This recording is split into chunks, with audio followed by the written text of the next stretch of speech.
एक महत्त्वाची बातमी आपण बघणार आहोत। मंत्री धनंजय मुंडेंबाबत 2 दिवसात अंतिम निर्णय होणार आहे। मुंडेंवर होणारे आरोप आणि आरोपांमुळे होणारी सरकारची बदनामी लक्षात घेता निर्णय घेतला जाईल अशी शक्यता आहे। संतोष देशमुख हत्या प्रकरणामध्ये वाल्मिकचा समावेश आणि चार्जशीटमध्ये करण्यात आलेल्या त्याच्या उल्लेखामुळे धनंजय मुंडे अडचणीत आलेले आहेत। वरिष्ठ सूत्रांकडून ही माहिती मिळते आहे की मुख्यमंत्री देवेंद्र फडणवीस हे या संदर्भात कदाचित 2 दिवसात भूमिका स्पष्ट करू शकतात। धनंजय मुंडे यांचा आज राजीनामा होईल असा दावा करुणा मुंडे यांनी केला होता। काल त्या संदर्भात फेसबुक पोस्ट टाकली होती। दोषारोप पत्र जे दाखल झालं तेव्हापासून धनंजय मुंडे यांच्या राजीनाम्यासंदर्भात वारंवार विरोधक सत्ताधारी पैकी काही लोकप्रतिनिधी हे मागणी करत आहेत। आमचे प्रतिनिधी तुषार रुपनवर यांच्याकडून अधिक माहिती घेऊया।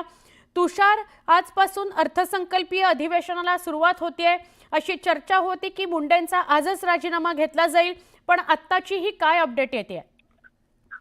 सुवर्णा, आपण जर पाहिलं असेल तर आजपासून राज्याचं अर्थसंकल्पीय अधिवेशन सुरू होत आहे आणि या अर्थसंकल्पीय अधिवेशनामध्ये मंत्री धनंजय मुंडे यांच्या संदर्भातले जे आरोप होत आहेत त्या आरोपामुळे धनंजय मुंडे राजीनामा देतील ही शक्यता वर्तवली जाते। मात्र धनंजय मुंडे यांच्या राजीनाम्याबाबत येत्या 2 दिवसामध्ये अंतिम निर्णय होण्याची दाट शक्यता आहे। त्यामुळे मुख्यमंत्री देवेंद्र फडणवीस धनंजय मुंडे यांचा राजीनामा कधी घेतात याकडे सर्वांचं लक्ष लागलेलं आहे, कारण की कॅबिनेटचे प्रमुख म्हणून मुख्यमंत्री देवेंद्र फडणवीस यांच्याकडे मंत्री धनंजय मुंडे सुरुवातीला राजीनामा पाठवतील आणि त्यानंतर तो राजीनामा कॅबिनेटचे प्रमुख म्हणून मुख्यमंत्री देवेंद्र फडणवीस हा राजीनामा आपल्याला राज्यपालांना पाठवताना पाहायला मिळणार आहे।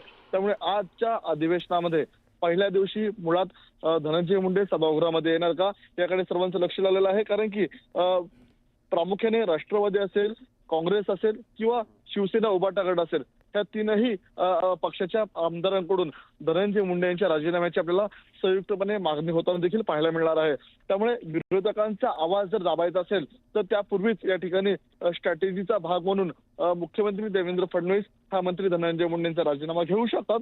त्यामुळे धनंजय मुंडेंच्या राजीनाम्याबाबत येत्या 48 तासामध्ये अंतिम निर्णय होणार आहे। त्यामुळे धनंजय मुंडे आज किंवा उद्या 2 दिवसामध्ये स्वतःहून मुख्यमंत्री देवेंद्र फडणवीस यांच्याकडे राजीनामा देतात का याकडे सर्वांचं लक्ष लागलेलं आहे। सुवर्णा, नक्की धन्यवाद। आपण सविस्तर माहिती दिली त्याबद्दल। मुख्यमंत्री देवेंद्र फडणवीसांच्या भूमिकेकडे आणि त्या पाठोपाठ अजित पवारांच्या भूमिकेकडे सगळ्यांचं लक्ष लागलेलं आहे।